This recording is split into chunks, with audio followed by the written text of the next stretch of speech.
মালদার মানিকচকের চৌকি মির্দাতপুর গ্রাম পঞ্চায়েতে শ্যামপুর এলাকায় এক ব্যক্তির বাড়িতে চুরির ঘটনায় চাঞ্চল্য ছড়িয়ে পড়ে।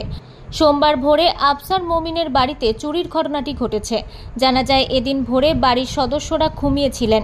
সেই সময় দুষ্কৃতীরা ছাদের দরজা দিয়ে ঘরে প্রবেশ করে আলমারি থেকে নগদ 1 লক্ষ টাকা, সোনার গহনা ও আসবাবপত্র নিয়ে দুষ্কৃতীরা পালিয়ে যায়। অভিযোগের ভিত্তিতে পুলিশ ঘটনার তদন্ত শুরু করেছে।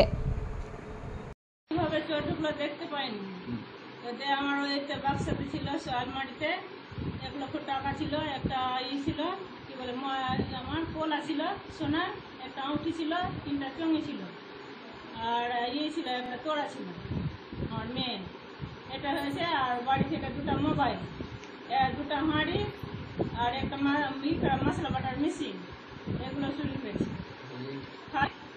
বাদনা নিয়ে গেছি, বাটি নিয়ে গেছি।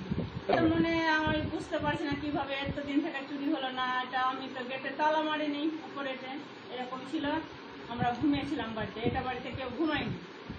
যেখানে ঘুমিয়েছিল ওটাই তো চুরি হয়েছে।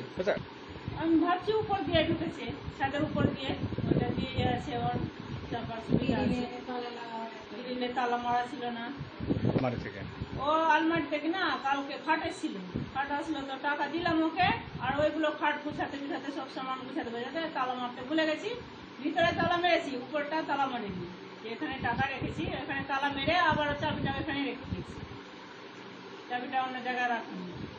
চুরি হয়েছে, ভেঙে চুরি হয়নি, খুলে চুরি হয়েছে, এখানে চাবি রাখা ছিল। ভাবলাম যে একটু করে তারপরে লাগাবো, ভুলে গেছি, ঘুমিয়ে গেছি। সব মিলিয়ে কত টাকা ক্ষয়? মোটামুটি 3 থেকে 3.5 লাখ টাকা বলছেন। সোনা টোনা কি ধরে জানে, এক ভরি সোনা, এক ভরি সোনা। কি মনে করছেন কারা করতে পারে? ওইটা তো আমি কি করবো, কাকে সন্দেহ করবো? যেটা চুরি হয়ে গেছে আমি ভাবছি চুরি হয়ে গেছে, কাকে সন্দেহ করবো? সন্দেহ করলেই তো ঝগড়া হবে, প্রশাসন যেটা করবে। হ্যাঁ, এটা যেটা হবে তো। মালদা থেকে দেবু সিনহার রিপোর্ট, আনন্দ বার্তা।